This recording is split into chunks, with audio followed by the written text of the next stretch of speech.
اچھا سر، یہ تو ہوگی آپ نے وجوہات بنا دی. اب ذرا اس میں آپ کی آج موقع ملا ہوا ہے آپ سے بات کر لوں، ذرا ایک اور بات پر ذرا پائرہ میں نگاہ ڈالیے کہ بین الاقوامی ملک کی سرحدوں کے قریب آپ کو اس وقت حالات بتانے کی ضرورت نہیں ہے، کچھ اچھی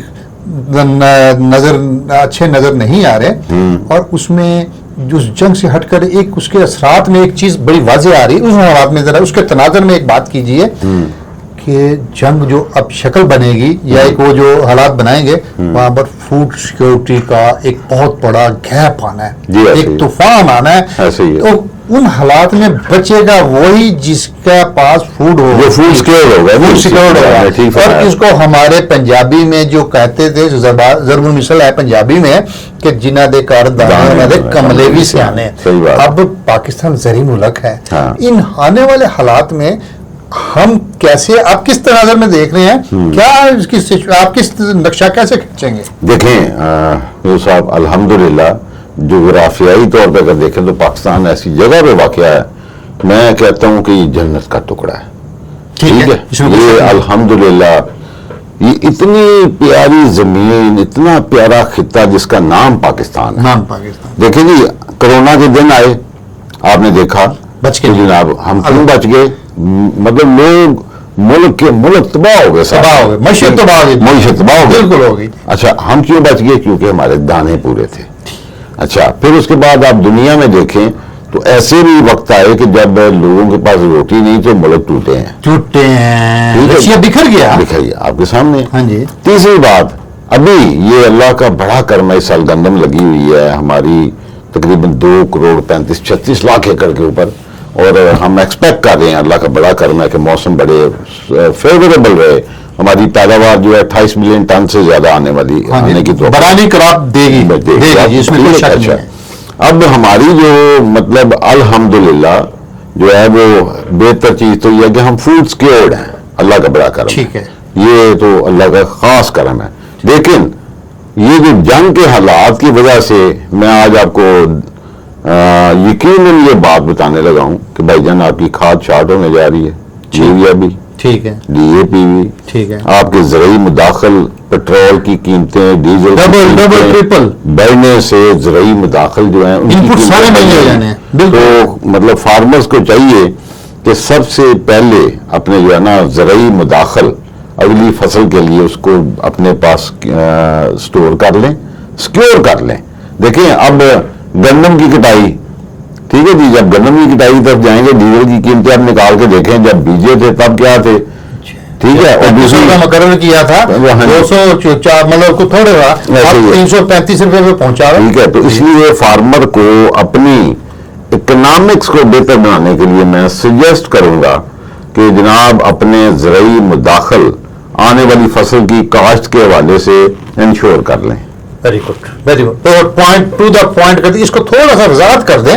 دیکھیں، کھاد ایک ایسی چیز ہے جس کو سٹور نہیں ہو سکتی، یوریا، ڈی اے پی، وہ ساری چیزیں اگلی فصل بھی تو آ گئی نا آپ کے سامنے، اپریل میں آپ کی گندم ساری کٹ جانی. ریکویسٹ ہے، میں اس کو ذرا اینگلائز کرنے لگا ہوں. جی پلیز. آپ کچھ ایسا فارمر کو بتائیں کہ وہ آرگینک دوسری چیزوں کو اس کو کر لے، مطلب جو آپ کی پنجابی میں ہمارے جو ڈیروں گاؤں میں روڑی بناتے ہیں، اپنی گوبر کی کھاد بناتے ہیں، اس کو ایسی چیزوں کا اگر وہ زیادہ آ جائے تو بے شک تو اس کی خوراک کی پروڈکشن تو اتنی نہیں ہوگی، لیکن باہر سروائیو کر جائے. کیا یہ آئیڈیا ٹھیک نہیں؟ آپ کی بات بجا ہے. دیکھیں اصل میں جو فارمر ہے نا جی جی اس نے اب جو فارمنگ ہے نا یہ صرف فصلوں کی بجائی نہیں رہے گی، ٹھیک ہے، سال میں 3 فصلوں والی ایگریکلچر. بالکل.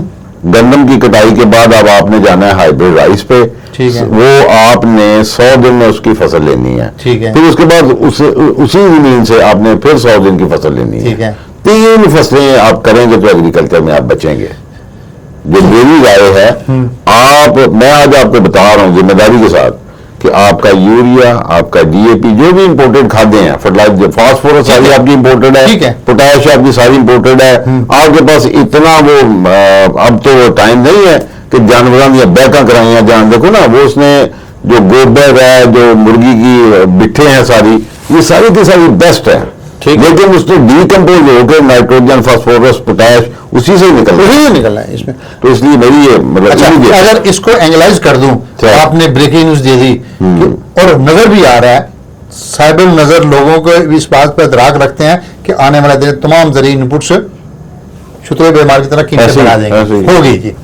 اچھا اس وقت جو بنیادی فصل کسان کی ہے جس سے اس کی خوشیاں سارے شادی بیاہ سارے کام اس سے وابستہ ہیں, اور وہ ہے گندم. جی ایسے ہی ہے. اچھا گندم کا ریٹ کیا جو گورنمنٹ نے 3500 روپے مقرر وہ مل رہا ہے جی, میں آپ کو بتاتا ہوں, میں اس کو تھوڑا کر لگا, کیا یہ فارمر 35 وہ مل اس کو, میرے خیال میں تو یہ سمجھتا ہوں کہ اگر اس نے سیکیور ہونا ہے تو وہ گندم ایجنسی ہے اس کی بمپر کراپ ہے آپ کی ہو رہی ہے, وہ اس کا بینک ہے, اس کا کیش ہے, وہ کیا اس سے انتظار کر لے. تو میں عرض کرتا ہوں ہاں اس پر ذرا انگلش. سر سندھ میں کٹائی شروع ہو چکی ہے, بلکہ شاید ختم ہونے کی طرف. ہاں جی ہاں جی بالکل. سندھ میں پڑھتا رہتا ہوں, آپ بھی دیکھتے ہیں, کال بھی کرتے ہیں ہم. 3480 روپے ریٹ. ٹھیک ہے جی. اچھا وہ کے پی کے لوگ وہاں پہ جا کے بیٹھے ہوئے ہیں اور ٹرکوں کے ٹرک نکل رہے ہیں. اچھا اس کا مطلب ہے 3500 روپے گورنمنٹ نے جو ارینجمنٹ کیا ہے 2.5 ملین ٹنس کی پرکیورمنٹ کے لیے, پرچیز کے لیے, پبلک پرائیویٹ پارٹنرشپ کے لیے, انہوں نے سارے ارینجمنٹ مکمل کیے. نمبر 1. نمبر 2, انٹرنیشنلی بھی گندم کے بھاؤ اب کم نہیں رہے.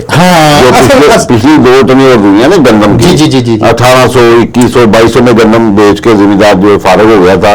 اور آپ یہ اندازہ کریں دیٹ از دا پوائنٹ کہ یہ پوائنٹ ہے کہ فارمر ٹینشن نہ لے, پریشان نہ ہو, وہ اس کو یہ میں مارا گیا میں نے اتنے دیا, وہ اپنا اپنے اینڈ پر کچھ حفاظتی تدابیر کر لے, اسٹور کر سکتا کرے, سارا کچھ ہو سکتا ہے. یہ اس کو زیادہ ریٹ. یہ میں آپ کو دوسری بات بھی بتا دوں کہ اب جو پیسٹائڈز کمپنیاں ہیں, ظاہر ہے ان کا بزنس بھی فارمنگ کے ساتھ ہے, فارمنگ پروڈیوس کے ساتھ ہے. تھوڑے دنوں میں آپ دیکھیں گے کہ ایڈوانس بکنگ میں یہ گندم خریدنا شروع کر دیں گے. 3500 روپے میں خریدیں گے. کسان اپنی حکمت عملی ترتیب دے لے, اس کا بھی کام چل سکتا ہے. وہ ہوشیار ہو جائے, اپنی آنکھیں کھول لے, اپنی وین سے کام لے, مشورہ کرے, خبروں سے اٹیچ رہے, میڈیا کو دیکھتا رہے, اور خصوصی طور پر ندائق سن ٹی وی کو سے وابستہ رہے, اس کی ویڈیو دیکھتا رہے. آپ گھاٹے میں نہیں رہیں گے. کیا یہ بات درست ہے؟ انشاءاللہ نہیں. لو سر, ہم نے آج کے ہمارے جو انتہائی معتبر نام ایگریکلچر کی دنیا میں اور سوشل میڈیا پر اور الیکٹرانک میڈیا پر سید مغل صاحب نے آج ہمارے کسانوں کی رہنمائی کے لیے وہ باتیں کر دی ہیں جو شاید ہم اس اینگل سے نہ کر پاتے, کیونکہ وہ ان کا ویژن ہے, یہ ان کا خاصہ ہے, اور یہ ہر کوئی نہیں کر سکتا. آج کی بات کو ہم یہیں پر اختتام کرتے ہیں, اور پھر اجازت پھر ملیں گے ایک نئے عزم کے ساتھ, نئے ٹاپک کے ساتھ. جب تک کے لیے اپنے میزبان چودھری اختر فاروق کو اجازت دیجیے. کسان زندہ باد, پاکستان زندہ باد.